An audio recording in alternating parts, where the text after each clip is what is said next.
다시는 못 돌아간다. 끝.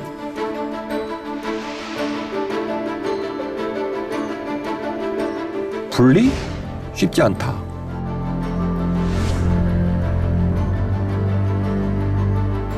쟤네 왜 저런데? 뭐 이렇게 된 거예요.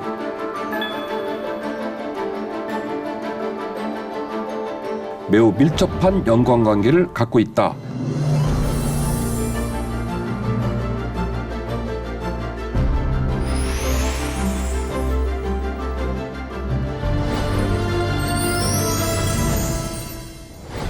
주인 씨, 12월의 첫날 아침입니다. 좋은 아침입니다. 예, 어쩌다가 1년이 쫙 간 거예요. 그러니까요. 벌써 달력의 마지막 장을 두고 있습니다. 맞아요. 그래서 오늘도 아주 재밌고 중요한 얘기 함께 나누려고 하는데요.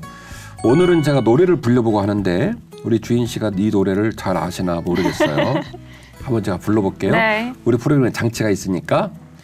해보다 더 밝은 저 천국 믿음만 가지고 가겠네. 믿는 자 위하여 있을 곳 우리 주 예비해 두셨네. 후렴입니다. 며칠 후 요단강 건너가 만나리. 며칠 후 요단강 건너가 만나리. 아시는 곡이에요? 네, 사실 최근에 장례식을 몇 번 다녀오면서 예배 드리면서 이 찬송을 많이 불렀습니다. 한국의 성도들은 이 찬송을 많이 부르는데 성탄절에 안 부르고 부활절에 안 부르고 어디서 부르냐면 장례식장에서 이 곡을 불러요. 그리고 모든 사람이 그 찬송에서 주고자 하는 메시지를 알아들어요. 며칠 후 요단강 건너가 만나리. 이 요단강을 건너다라는 표현이 굉장히 중요한 표현인데요. 성경적으로 요단강을 건넜다라는 표현은 무슨 의미냐면 젖과 꿀이 흐르는 약속의 땅으로 들어갔다는 표현이에요. 네. 그러니까 죽었다라는 표현이 아니라 광야를 마치고 젖과 꿀이 흐르는 약속의 땅 들어갔다 이 표현이거든요. 네. 그런데 왜 현대 사회에 와서 교회는 성도들은 요단강 건넜다는 얘기를 천국으로 갔다. 이 세상의 삶을 마치고 그리고 저 세상으로 갔다라는 표현을 쓸까? 그러게요. 왜 그럴까요? 구약의 백성들이 40년간 연단을 받고 그리고 광야에서 고난의 총량을 채우고 가나안 땅 들어간 사건을 어떻게 유비적으로 해석하냐면 마치 고생하고 울고 힘이 들다가 훈련을 다 마치고 영원한 새하늘과 새 땅 하나님 나라로 들어간 것을 유비적으로 보는 거예요. 마치 우리 인생도 무엇과 같다더라? 광야 생활과 같더라. 라는 차원에서 보고 있는 거죠. 미국이나 영국에서는 그런 표현을 잘 쓰지 않지만 우리 동양 문화이나 한국에서는 그런 표현을 많이 씁니다. 기독교인들만 쓰는 게 아니라 세상의 벗들도 써요. 예를 들어서 웃긴 얘기인데 어떤 사람에게 협박적으로 얘기할 때도 요단강을 씁니다. 너 그렇게 하면 요단강 보내버릴 거야. 그래서 상대방을 협박할 때도 쓰고요. 살다가 어려운 일을 당하면 그 어려운 일을 당한 거를 요단강으로 빗대어 말하기도 해요. 나 지난번에 요단강 건너갈 뻔했어. 이런 표현을 쓰기도 하죠. 모든 많은 사람이 공감을 해요. 요단강을 건너는 일이 이 세상을 끝나고 새하늘과 새 땅으로 가는 일이다라는 것을 받아들이게 되는 거죠.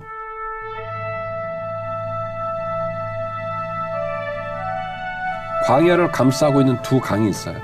앞에는 홍해라는 강이 있고 뒤에는 요단강이라는 강이 있습니다. 오늘은 40분 안에 홍해에서 출발해서 광야 40년 통과하고 요단강 넘어가야 프로그램이 끝나요. 그래서 갈 길이 머네요, 목사님. 예. 자, 주인 씨. 이스라엘 백성들이 출애굽을 해가지고 첫 번째 만난 강이 뭐라고 그랬죠? 홍해라고 그랬죠. 그 홍해에 더 깊이 이야기꾼인 김진호 목사의 눈에는 의미가 있다고 봐요. 왜냐하면 홍해도 꼭 건너야 될 강이 아니었고 요단강도 꼭 건너야 할 강이 아니었어요. 고센 땅에서 지중해를 끼고 해안가로 쭉 올라가면 빠르게 가면 약 2주면 가나안 땅에 도착을 합니다. 육로로. 그런데 굳이 4시 방향으로 밑으로 내려오면서 돌아 결국 홍해를 건너게 되는데 따라서 홍해도 기필코 건너지 않으면 가나안 땅 못 가는 지점이 아니었고 나중에 40년 후에 가나안 땅 들어갈 때 요단 동편에서 서편으로 진입을 하거든요. 그렇게 안 해도 돼요. 아래쪽 남쪽에서 쭉 올라가면 그냥 가나안 땅 들어갈 수 있거든요. 두 번째 요단강도 기필코 건널 강은 아니었지만은 일종의 우리 프로그램에 장치가 있는 것처럼 하나님의 장치적 섭리 속에서 요단 동편으로 우회를 내서 넘어가게 네. 되거든요. 그래서 더 깊이 이야기꾼인 제 입장에서는 양쪽에 메시지가 있다라고 보는 거예요. 네. 홍해를 건너는 것에 의미가 있다. 그 의미가 뭐냐면 전적인 은총과 전적인 은혜와 분리라는 의미가 있다는 거예요. 이스라엘 백성들에게는 하나님께서 묻지도 따지지도 않고 전적인 은혜를 베푸셨어요. 네. 그들의 믿음, 그들의 행위, 그들의 도전과 무관한 전적인 은총을 베풀어 주셨고 또한 이스라엘 백성은 이 일로 말미암아 완벽하게 분리가 된 거예요. 거의 400년 기간 동안에 애굽에 살았어요. 네. 할아버지, 그 위에 할아버지, 그 위에 할아버지 모두가 같이 애굽에 살았어요. 그 세월을 끊어낸다? 그 세월과 분리한다? 쉽지 않겠죠. 네. 그런데 홍해라는 이벤트를 통해서 홍해라는 사건을 통해서 장정만 60만 대군인 모든 사람은 깨달아요. 다시는 못 돌아간다. 끝. 다시는 못 돌아간다. 그래서 은총과 분리의 의미가 담겨져 있다. 이 네. 얘기입니다. 이스라엘 백성의 출애굽 출발은요. 찬란했어요. 10가지 재앙 중에 마지막 재앙인 장자가 죽어가지고 파라오가 완전히 낙심해가지고 야 니네 빨리 가. 그래 내보내거든요. 이 나갈 때 이스라엘 백성이 얼마나 당당했는지 이 애굽 사람들에게 금부치 같은 걸 요구합니다. 우리 가는데 필요한 노잣돈 내놓으라고. 맞아요. 그래서 그거 다 받아요. 그리고 이 발걸음이 얼마나 거침없고 멋있었는지 수많은 잡족들이 따라 나섭니다. 그리고 장정만 60만 대군이 따라 나서거든요. 이건 어마어마한 사건이에요. 애굽 사람들은 말하기를 우리가 다 죽은 자가 되도다 하고 그 백성을 재촉하여 그 땅에서 속히 내보내려 하므로 그 백성이 발교되지 못한 반죽 담은 그릇을 옷에 싸서 어깨에 매니라. 이스라엘 자손이 모세의 말대로 하여 애굽 사람에게 은금 패물과 의복을 구하매 여호와께서 애굽 사람들에게 이스라엘 백성에게 은혜를 입히게 하사 그들이 구하는 대로 주게 하심으로 그들이 애굽 사람의 물품을 취하였더라. 이스라엘 자손이 라암셋을 떠나서 숫곳에 이르니 유아 외에 보행하는 장정이 60만 가량이요 수많은 잡족과 양과 소와 심이 많은 가축이 그들과 함께하였으며 그들이 애굽으로부터 가지고 나온 발교되지 못한 반죽으로 무교병을 구웠으니 이는 그들이 애굽에서 쫓겨남으로 지체할 수 없었음이며 아무 양식도 준비하지 못하였음이었더라. 이스라엘 자손이 애굽에 거주한 지 430년이라. 아멘. 이렇게 멋있는 출발로 드디어 이제 이동을 해가지고 그러면 거침없이 갈 줄 알았던 거예요. 장애물 없이 어쨌든 간에 쭉쭉쭉쭉 가가지고 약속의 땅을 갈 거라고 생각을 했는데 멋있게 출발을 해가지고 바로 절벽에 서는 거예요. 바로 절벽에 서게 되는데 그 절벽이 어떤 절벽이냐면 홍해라는 절벽이었단 말이에요. 자, 이 홍해라는 큰 절망 앞에 백성들이 처하게 되자 백성들은 이 자유와 그리고 그 자유를 이루는 모든 꿈들을 다 일각에 잃어버리고 그리고 이제 분노하기 시작합니다. 그래서 모세에게 되돌아요. 바로가 가까이 올 때에 이스라엘 자손이 눈을 들어 본즉 애굽 사람들이 자기들 뒤에 이른지라. 이스라엘 자손이 심히 두려워하여 여호와께 부르짖고 그들이 또 모세에게 이르되 애굽에 매장지가 없어서 당신이 우리를 이끌어내어 이 광야에서 죽게 하느냐. 어찌하여 당신이 우리를 애굽에서 이끌어내어 우리에게 이같이 하느냐. 우리가 애굽에서 당신에게 이른 말이 이것이 아니냐. 이르기를 우리를 내버려 두라. 우리가 애굽 사람을 섬길 것이라 하지 아니하더냐. 애굽 사람을 섬기는 것이 광야에서 죽는 것보다 낫겠노라.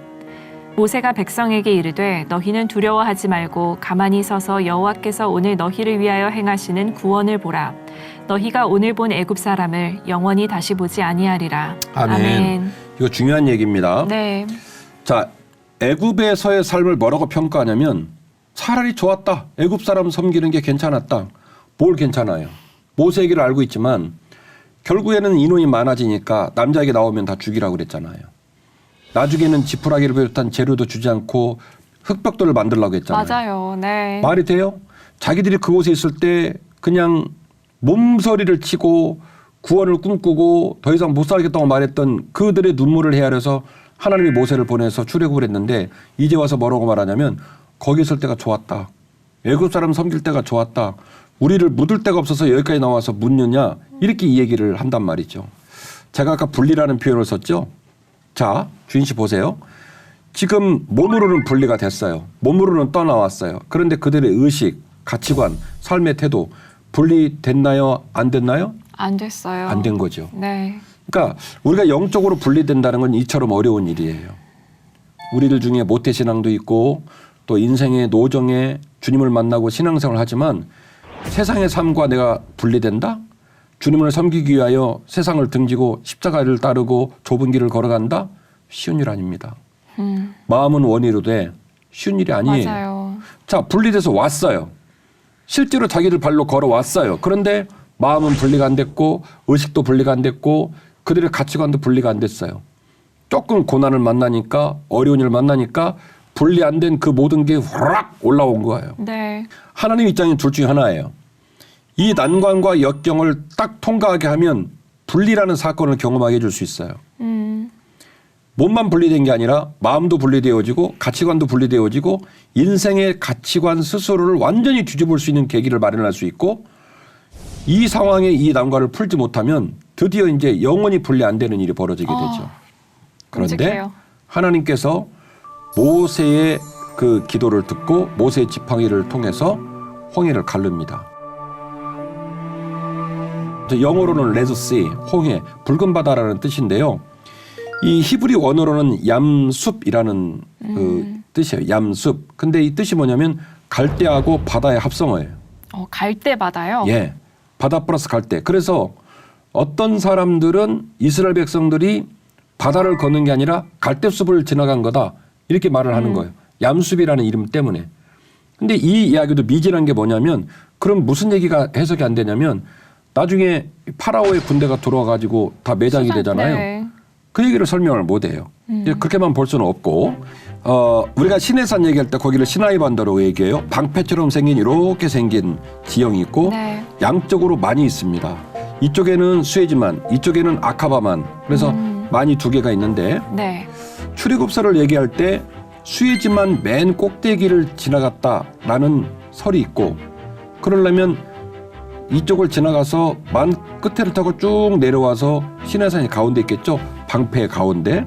근데 어떤 분들은 그렇지 않고 시나이 반도를 위쪽 상부 쪽을 가로질러 가지고 오른쪽 아카바만을 건넜다는 사람도 있어요. 그러면 아카바만을 건너면은 이제는 시내산이 어디로 바뀌냐면 그 오른쪽으로 되겠죠. 그래서 이제 위치에 대한 해석은 다릅니다.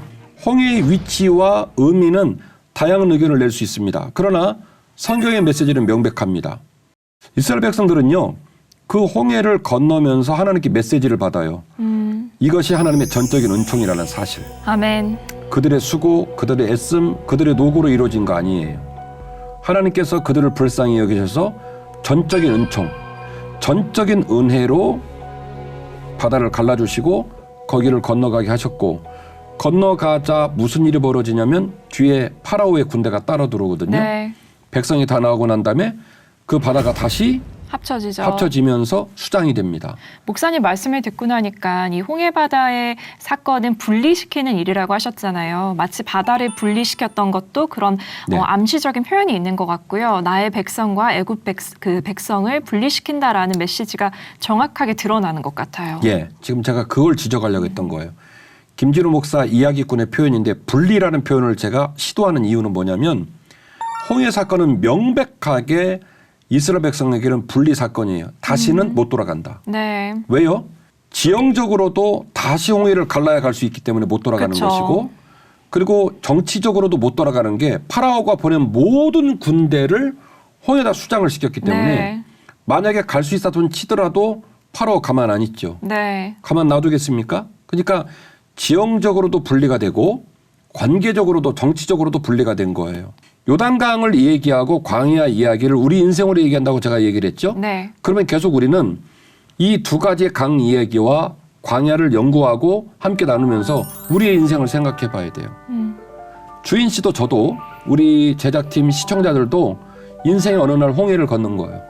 세상에 있던 자리에서 내가 익숙한 자리에서 찡찡찡거렸잖아요. 애굽에 나왔다고. 그랬던 것처럼 어느 날 중생을 체험하고 예수의 품으로 십자가의 은혜로 주님의 품에 들어왔습니다. 과연 분리가 됐을까요? 우리의 삶이 정말로 분리가 됐다고 말할 수 있을까요? 저는 생각해요. 분리? 쉽지 않다. 그리고 그럼에도 불구하고 우리가 하나님의 은혜에 편입될 수 있었던 것은 우리의 수고와 애씀 때문이 아니라 하나님의 전적인 은혜 때문이다. 저는 속이 좁아가지고 막 이렇게 모세한테 사태질하면 그러면 돌아가든지 그만하자. 그래서 남을 자만 남아라 이렇게 그럴 이야기할 것 텐데. 같은데 하나님은요. 아이고 저놈들 아이고 저런 고난 만났다고 저러는구나. 홍해를 열어주셔서 건너가게 하셨잖아요. 이게 전적인 은총이에요. 그들의 수고 그들의 애씀이 아니라 아버지다운 마음으로 통 크게 열어주신 하나님의 은혜. 그래서 첫 번째 강은 전적인 은혜의 강이고 네. 전적인 분리의 강이다. 우리 인생에도 반드시 이 날이 있어야 된다. 주여. 주의 은혜의 날이 임하고 그리고 완벽하게 분리되는 날이 필요하다. 이런 아멘. 얘기입니다. 여호와께서 너희를 위하여 싸우시리니 너희는 가만히 있을지니라. 여호와께서 모세에게 이르시되 너는 어찌하여 내게 부르짖느냐. 이스라엘 자손에게 명령하여 앞으로 나아가게 하고 지팡이를 들고 손을 바다 위로 내밀어 그것이 갈라지게 하라. 이스라엘 자손이 바다 가운데서 마른 땅으로 행하리라. 내가 애굽 사람들의 마음을 완악하게 할 것인즉 그들이 그 뒤를 따라 들어갈 것이라. 내가 바로와 그의 모든 군대와 그의 병거와 마병으로 말미암아 영광을 얻으리니 내가 바로와 그의 병거와 마병으로 말미암아 영광을 얻을 때에야 애굽 사람들이 나를 여호와인 줄 알리라 하시더니 이스라엘 진 앞에 가던 하나님의 사자가 그들의 뒤로 옮겨가매 구름 기둥도 앞에서 그 뒤로 옮겨 애굽 진과 이스라엘 진 사이에 이르러 서니 저쪽에는 구름과 흑암이 있고 이쪽에는 밤이 밝음으로 밤새도록 저쪽이 이쪽에 가까이 못하였더라. 모세가 바다 위로 손을 내밀매 여호와께서 큰 동풍이 밤새도록 바닷물을 물러가게 하시니 물이 갈라져 바다가 마른 땅이 된지라. 아멘. 아멘. 자, 주인씨 분명히 읽었는데 갈대 바다 아닙니다. 성경은 말합니다. 명백한 바다였고 네. 바다가 갈라졌고 그 바닥이 딱딱했고 네. 딱딱한 바다로 그들이 건넜다. 네. 분명히 그렇게 말하고 아멘. 있습니다. 그리고 제가 분리라는 표현을 아마 제가 처음 시도하고 있는 단어일 텐데 분리라는 표현을 쓰는 것은 상징적인 행위가 너무너무 많아요. 자, 이들이 홍해로 들어갈 때 왜 그럼 애국 군대를 못 따라 들어왔느냐? 서로 왜 자리가 이격이 되느냐? 바로 하나님의 구름 때문이에요. 하나님의 구름이 앞에 있다가 이들이 홍해를 들어갈 때는 어디로 갔냐면 뒤로 간 거예요. 뒤로 가가지고 더 이상 애굽의 군대, 파라오의 군대가 접근을 못하도록 어떻게 시키냐면 분리를 시킨 거예요. 애굽 땅에 나온 이스라엘 백성이 완벽하게 홍해를 건널 수 있도록 애굽의 군대와 하나님 백성을 어떻게 시킨 거예요? 분리를 시킨 거예요. 그래서 구름이 분리를 시킨 상태를 유지해서 이스라엘 백성이 다 홍해를 건너고 그 다음에 이들이 따라 들어와서 수장이 된 일이 벌어지게 된 거죠.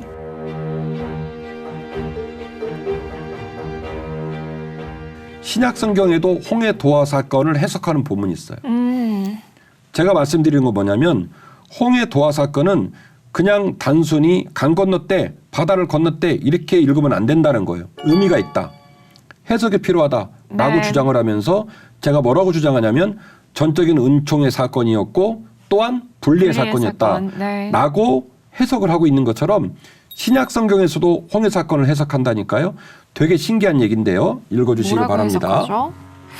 형제들아 나는 너희가 알지 못하기를 원하지 아니하노니 우리 조상들이 다 구름 아래에 있고 바다 가운데로 지나며 모세에게 속하여 다 구름과 바다에서 세례를 받고 다 같은 신령한 음식을 먹으며 다 같은 신령한 음료를 마셨으니 이는 그들을 따르는 신령한 반석으로부터 마셨음에 그 반석은 곧 그리스도시라.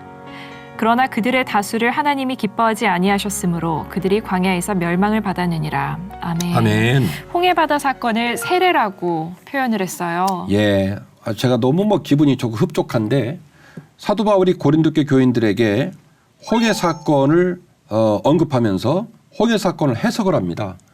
지금 함께 읽었던 본문에 나온 얘기는 아니잖아요. 구약 성경의 원전에서 그렇게 기록하고 있는 건 아니거든요. 그런데 고린도전서 10장에서 사도 바울이 그 사건을 해석을 하는 거예요. 재해석을 하는 거예요. 뭐라고 재해석을 했냐면 모든 이스라엘 백성들이 집단적으로 세례를 받았다. 멋있는 표현이에요. 제가 아까 그랬죠. 홍해를 갈라서 400년 넘게 살았던 애굽의 풍습과 생각과 가치관을 물속에 다 묻고 네. 다시는 못 돌아간다는 분리의 의미가 있다라고 네. 해석을 했던 것처럼 사도 바울도 이 홍해 사건을 보통 우리가 이제 그 신약 성경에 넘어오면 세례를 베풀 때 그 세례가 침례거든요. 요즘 우리 한국교회에서 베푸는 그 약식 세례가 아니고 침례예요. 그러니까 강에 데리고 가서 수세자를 물속에 집어넣어요. 집어넣었다가 다시 꺼내거든요. 이게 세례란 말이에요. 그러니까 사도 바울 입장에서는 본인이 복음을 증거하고 말씀을 연구하면서 이게 홍해 사건이 해석이 필요하다라고 판단한 거예요. 그래서 뭐라고 해석했냐면 이 사건은 우리가 지금 예수 믿기로 작정한 사람들을 강에 데리고 가서 물에 집어넣다가 꺼내면서 그에게 새로 태어나는 생명을 축복으로 선포하듯이 온 이스라엘이 바닷속으로 들어갔다가 새로 올라오면서 집단적으로 세례를 경험하는 것이다. 이렇게 해석을 하고 있는 거죠. 즉 김진우 목사만 이런 주장을 펼치는 게 아니라 사도 바울조차도 홍해 사건에는 분명한 하나님의 뜻이 있다라고 이야기하는 거예요. 자, 주인 씨, 세례의 의미가 뭡니까? 죄 씻음이요. 그렇죠. 회개. 중생의 공적인 상징물이에요. 세례는. 네. 중생은 우리에게 내면으로 나타나는 일이고 중생을 체험한 사람이 하나님 앞에, 이웃 앞에, 그리고 모든 사람 앞에 나는 하나님의 사람입니다 라고 하는 것을 공적으로 드러내는. 네. 그래서 모든 사람이 저 사람이 예수 믿는 사람이야 라고 하는 공적인 상징이 뭐냐면 세례예요. 이 말을 좀 주인 씨가 잘 못 알아듣고 우리 시청자들이 못 알아듣는 이유는 지금은 세례받았다고 우리가 핍박을 당하거나 세례받았다고 분리를 당하는 일이 없기 때문에 이 감각이 없는 거예요. 그런데 초대교회 시절에는 동네 모든 사람이 보름 앞에서 세례를 받잖아요. 그날로 분리가 되는 거예요. 그날로 세상과 분리가 되는 거예요. 핍박을 당하기도 해요. 그래서 세례를 결정하는 일이 쉽지가 않았어요. 세례를 받음으로 말미암아 분리가 되는 거예요. 세상으로부터 하나님으로, 세상으로부터 주님의 백성으로.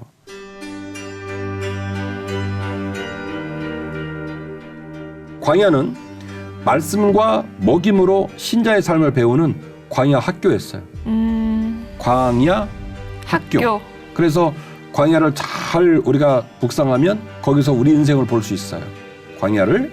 자, 우리가 이전에 언약궤 상하편에서 잘 배웠던 것처럼 언약궤의 의미가 있다고 그랬죠. 육적으로 먹이는 말씀, 영적으로 먹이는 말씀. 네. 말씀이 중요하다 이렇게 말씀을 드렸고 광야의 노정 속에서 하나님 백성들은 하나님 말씀으로 먹임을 받고 하나님이 만나를 보내셔서 육적으로 먹임을 받았던 거예요.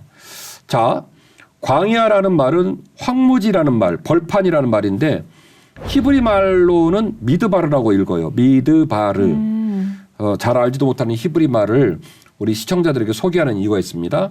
미드바르란 말을 잘 이해하려면 어근을 알아야 되는데 네. 아마르라고 하는 히브리 말은 말하다 이 말이에요. 아, 이렇게 말을 한다고요? 네. 아마르 하면 말하다. 그런데 그냥 그 말 자체로 의미를 갖고 있는 그냥 통상적인 말 아마르 하면 그런데 다바르도 말하다란 말이에요. 아마르도 말하다. 다바르도 말하다. 그런데 다바르는 의미가 달라요. 어떻게 다르죠? 아마르하고 다바르는 의미가 다른데 다바르는 아마르와 비슷하지만 성취, 행동, 결과 이거를 염두에 쓰고 말할 때는 아마르로 말하지 않고 다바르로 말을 해요. 다바르 성취된다. 네. 다바르 행동한다. 다바르 결과가 반드시 이루어질 것이다. 이럴 때 쓰는 표현이 다바르인데 문제는 미드바르라고 하는 광야의 그 히브리 말의 어근이 뭐냐면 다바르예요. 아마르가 아니라 다바르예요. 그러니까 반드시 성취가 된다라는 의미네요. 다바르 성취된다. 이 말의 어근을 두고 만들어진 말이 미드바르예요. 그렇군요. 광야라는 말이. 그러니까 광야를 살면서 하나님께서 성취하시고 광야를 살면서 하나님께서 행동하에 들어가게 하시고 광야를 살면서 하나님께서 열매 맺게 하신다. 다바르라고 하는 어근에서 미드바르가 나온 거예요. 그래서 광야라는 뜻은 굉장히 중요한 의미를 갖고 있어요. 이러한 일은 우리의 본보기가 되어 우리로 하여금 그들이 악을 즐겨한 것 같이 즐겨하는 자가 되지 않게 하려 함이니 그들 가운데 어떤 사람들과 같이 너희는 우상 숭배하는 자가 되지 말라. 기록된 바 백성이 앉아서 먹고 마시며 일어나서 뛰논다 함과 같으니라. 그들 중에 어떤 사람들이 음행하다가 하루에 2만 3천 명이 죽었나니 우리는 그들과 같이 음행하지 말자. 그들 가운데 어떤 사람들이 주를 시험하다가 뱀에게 멸망하였나니 우리는 그들과 같이 시험하지 말자. 그들 가운데 어떤 사람들이 원망하다가 멸망시키는 자에게 멸망하였나니 너희는 그들과 같이 원망하지 말라. 그들에게 일어난 이런 일은 본보기가 되고 또한 말세를 만난 우리를 깨우치기 위하여 기록되었느니라. 아멘. 자, 역시 바울이 광야 생활을 이야기하고 있는 거예요. 네. 불순종한 사례들, 길을 잃어버리는 사례들, 열매를 맺지 못한 사례들을 쭉 언급을 하면서 그 모든 것들의 교훈이 담겨져 있다는 거예요. 결국 하나님을 시험하고 불순종함으로 말미암아 그 광야를 통해서 학교로 제대로 훈련을 받지 못하고 숙제를 풀지 못하고 학교의 의미를 채우지 못하고 중도하차했다는 얘기예요. 그래서 뭐라고 말하냐면 그러므로 이 모든 일들이 우리에게 뭐가 된다? 본보기가 된다. 이 얘기예요. 광야는 어디라고요? 우리 인생길이다. 그래서 우리 인생이 광야 학교다. 하나님이 행동하게 하시는 삶의 자리에서 우리가 길을 잃어버리면 안 되겠다라고 도전을 받는 거예요. 그래서 저 왜 이렇게 하나님께서 저한테 하시는 말씀 같죠?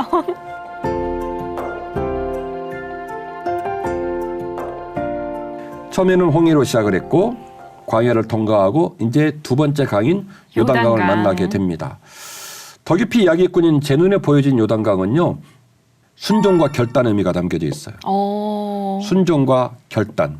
이제는 순종과 결단으로 넘어갔군요. 의미가 많이 다르죠? 네. 홍해에는 결단도 없었고 그쵸. 홍해는 순종도 없었어요. 그래서 자기의 의지와는 다르게 하나님께서 전적으로 이루신 사건이었잖아요. 암만. 그런데 요단강은요. 그런 의미가 아니었어요. 순종과 결단. 아주 중요한 내용인데요. 자, 여호수아 3장 7절 말씀 보면 이런 내용이 있습니다. 여호와께서 여호수아에게 이르되 내가 오늘부터 시작하여 너를 온 이스라엘의 목전에서 크게 하여 내가 모세와 함께 있었던 것 같이 너와 함께 있는 것들을 그들로 하여금 알게 할 것이다. 자, 지금 명령하고 지금 일어날 일에 대하여 하나님이 하신 말씀이에요. 이 사건을 통하여 이 일을 위하여 모세와 함께 했던 내가 너희와 함께한 것을 내가 너희에게 알게 할 거라는 거예요. 이 문장은 좋아. 문장은 괜찮아요. 아주 완벽해요. 그런데 드디어 주어지는 명령이 좀 그렇습니다. 쉽지 않습니다. 보라, 온 땅의 주의 언약궤가 너희 앞에서 요단을 건너가나니 이제 이스라엘 지파 중에서 각 지파에 한 사람씩 12명을 택하라. 온 땅의 주 여호와의 궤를 맨 제사장들의 발바닥이 요단물을 밟고 멈추면 요단물 곧 위에서부터 흘러내리던 물이 끊어지고 한 곳에 쌓여 서리라. 백성이 요단을 건너려고 자기들의 장막을 떠날 때에 제사장들은 언약궤를 메고 백성 앞에서 나아가니라. 요단이 곡식 거두는 시기에는 항상 언덕에 넘치더라. 궤를 맨 자들이 요단에 이르며 궤를 맨 제사장들의 발이 물가에 잠기자 곧 위에서부터 흘러내리던 물이 그쳐서 사르단에 가까운 매우 멀리 있는 아담 성읍 변두리에 일어나 한 곳에 쌓이고 아라바의 바다 염해로 향하여 흘러가는 물은 온전히 끊어지매 백성이 여리고 앞으로 바로 건널세 여호와의 언약궤를 맨 제사장들은 요단 가운데 마른 땅에 굳게 섰고 그 모든 백성이 요단을 건너기를 마칠 때까지 모든 이스라엘은 그 마른 땅으로 건너갔더라. 아멘. 기가 막힌 내용을 지금 읽으셨어요. 구조가 똑같아요. 그러니까요. 물이 흘러오다가 벽을 이루고 섰다라는 표현을 쓰니까 이거는 홍해와 똑같은 거예요. 그리고 마른 땅을 건넌 것도 똑같아요. 네. 또 똑같은 유비적 관계인 것이 모티브를 지금 홍해에서 가져오고 있는데 여기도 무슨 땅을 건너냐면 마른 땅을 건넜다는 거예요. 근데 문제는 뭐냐면 벽처럼 물이 올라섰다는 것, 그들이 마른 땅을 건넜다고 하는 건 모티브를 홍해에서 가져오니까 모양이 똑같은데 문제는 백성들의 행위는 홍해하고 완전 달라요. 강이 안 갈라진 상태에서 제사장들이 하나님이 시켰다고 들어가라고 시켰다고 벗겨 메고 들어간 거예요. 발을 디뎠어요. 네. 그래서 그들의 발목까지 물이 차기 시작하자 물이 갈라진 거예요. 그러니까 더 깊이 이야기했군 제 눈에는요. 이건 장치예요. 명백한 의도가 강력한 의도가 담긴 장치예요. 그러니까요. 똑같아 보이지만 달라요. 네. 하나님의 명백한 의도성이 있다. 하나님의 메시지가 담겨져 있다. 그게 바로 뭐냐면 그렇네요. 순종과 결단. 결단이에요. 그러자 강이 갈라져서 홍해 주여. 모티브와 똑같이 벽을 이루고 마른 땅이 되어서 온 백성이 건너게 되었다. 이런 얘기예요. 자, 그러면 제가 지금 요단강 얘기를 엄청나게 얘기를 했잖아요. 그러면 시청자들이 또 얼마나 궁금하겠어요. 주인 씨도 궁금할 것 같고. 보여주세요. 요단강 보여줄게요. 이렇게 생겼군요. 뭔가 제가 생각했던 요단강이 아니에요, 목사님. 많이 안 놀래. 네. 그러니까 성지를 안 가본 분들은 요단강 생각하면 한강 정도 생각하는 거예요. 네, 아니 근데 생각보다 정말 작아요. 네, 한강. 지금 본문이 말하고 있는 시절은 이미 2000년을 넘어서고 4000년을 넘어서는 그쵸. 그보다 네. 이전 얘기예요. 그러니까 그 고대 사회 요단강의 지형이 어떻게 변할는지는 아무도 몰라. 고대 사회 요단강이 어떻게 생겼는지를 지금 요단강을 보고 속단하는 거는 무리가 있다. 그렇군요. 그래서 제가 일부러 네. 지금 요단강 모습을 보여드린 거예요. 여러분 오해하지 말라고. 고대 사회 요단강에 대해서 성경은 증거하기를 도저히 사람이 건널 수 없었던 강이었다. 이 얘기를 하는 거예요. 심지어 계절적으로 봄나무를 하고 있는 시기였기 때문에 도저히 건널 수 없었다. 네. 이 얘기를 하고 있는 거죠. 그래서 저는 요단강 도하 사건 안에 홍해 도하 사건에 연상 모티브가 있다고 주장을 하는 거예요. 홍해 사건과 요단강 사건은 매우 밀접한 연관관계를 갖고 있다. 이렇게 말씀을 드리는 거죠. 전혀 다른 강 같지만 광야를 연결시키고 앞뒤로 열어놓으면 하나는 입구, 하나는 출구 역할을 하는 거예요. 학교로 따지면 한쪽은 입학, 한쪽은 졸업이에요. 입구요, 입학 사건은 분리의 사건이고 네. 입구요, 입학 사건은 전적인 은혜 사건이지만 네. 출구요, 졸업의 사건은 광야를 끝내고 출구로 나간다. 며칠 후 요단강 건너가 만날이 우리가 출구로 나갔다. 졸업을 했다. 이때 우리에게 나타나야 될 신앙의 열매가 뭐냐면 전적인 순종과 전적인 결단이에요. 그래서 이것이 바로 광야 모티브가 주는 명백한 메시지예요. 우리가 인생의 어느 날 주님을 만났습니다. 그건 은혜의 사건이에요. 우리가 뭐라고 주님의 자녀가 됐겠어요? 우리가 뭐라고 주님의 딸이 됐겠어요? 주님의 은혜예요. 저 같은 경우는 눈 떠보니까 교회를 다니고 있더라고. 우리 어머니와 아버지가 목회자와 목회자의 삶으로서 저를 복중에 안고 그러면서도 예배하고 계셨어요. 세상과 분리됐습니다. 그런데 분리가 잘 된다 안 된다? 잘 안 된다. 안 된다. 그래서 그 과정을 통해서 우리가 훈련을 받고 그 과정을 통해서 깊어지고 그 과정을 통해서 성숙해지고 난 후 출구를 향해 나아갑니다. 광야를 끝냅니다. 또 우리가 어떻게 보면 졸업을 합니다. 그때에 하나님께서 우리로 하여금 확인하고 싶은 게 뭐냐면 너희들이 믿음의 분량과 깊이를 알고 싶은데 더 깊이를 알고 싶은데 너에게 순종이 있는지 너에게 결단이 있는지 알고 싶다. 요단 서쪽의 아모리 사람의 모든 왕들과 해변의 가나안 사람의 모든 왕들이 여호와께서 요단물을 이스라엘 자손들 앞에서 말리시고 우리를 건너게 하셨음을 듣고 마음이 녹았고 이스라엘 자손들 때문에 정신을 잃었더라. 그때 여호와께서 여호수아에게 이르시되 너는 부싯돌로 칼을 만들어 이스라엘 자손들에게 다시 할례를 행하라 하시매 여호수아가 부싯돌로 칼을 만들어 할례산에서 이스라엘 자손들에게 할례를 행하니라. 또 그 모든 백성에게 할례 행하기를 마침에 백성이 진중 각 처소에 머물며 낫기를 기다릴 때에 여호와께서 여호수아에게 이르시되 내가 오늘 애굽의 수치를 너희에게서 떠나가게 하였다 하셨으므로 그곳 이름을 오늘까지 길갈이라 하느니라. 아멘. 아멘. 지금 요단강 동편에 있던 이스라엘 백성이 어디로 넘어간 거냐면 요단강 서편으로 간 거예요. 네. 서편으로 가면 서편의 첫 성인 여리고성에 있는 사람들은 완전 긴장 들어갑니다. 그나마 강 이편에 있으면 지금 추수 때이고 범람하는 때니까 쟤네들이 어떻게 저기를 넘어오지? 그래서 안전지대가 좀 있고 여유가 좀 있는 상황인데 이들이 건넜어요. 어쨌든 간에. 건너가지고 딱 들으면 이제 전투태세예요. 그리고 이스라엘 백성도 이제 죽기를 불사하고 싸울 수밖에 건넜으니까. 그때 하나님이 뜻밖의 명령을 내립니다. 니네 난지 8일 만에 할례를 행해야 되는데 지난 40년 동안 광야를 여행하면서 여행 다니고 그러느라 분주해가지고 할례 못했잖아. 여호수아가 예 그러면 그 소급해갖고 싹 다 해. 그래가지고 남자들을 한꺼번에 집단으로 할례를 한 거예요. 우리가 보통 이제 그 수술을 해보면요 거의 20일은요 거의 사람 구실을 못해요. 얼마나 힘든지 몰라요. 이거는 전적인 순종과 전적인 결단이 아니고는 이 명령을 못 따라요. 그런데 놀라운 사실은 여호수아가 이걸 명령하고 백성들이 이걸 순종해요. 따라요. 와. 집단으로 할례를 해가지고 참. 모든 전쟁에 나갈 만한 남자가 다 할례를 하고 그리고 기다리는 거 낫기를. 그러니까 이 세상적인 기준으로 보고 그리고 군사적인 이해관계로 보면 참 미련한 정신 짓이죠. 나간 인간들이에요. 그럼요. 쟤네 왜 저런데? 뭐 이렇게 된 거예요. 결국 제 눈에 보여진 이 요단강 사건은 명백히 하나님께서 순종과 결단을 요구하는 사건이었다.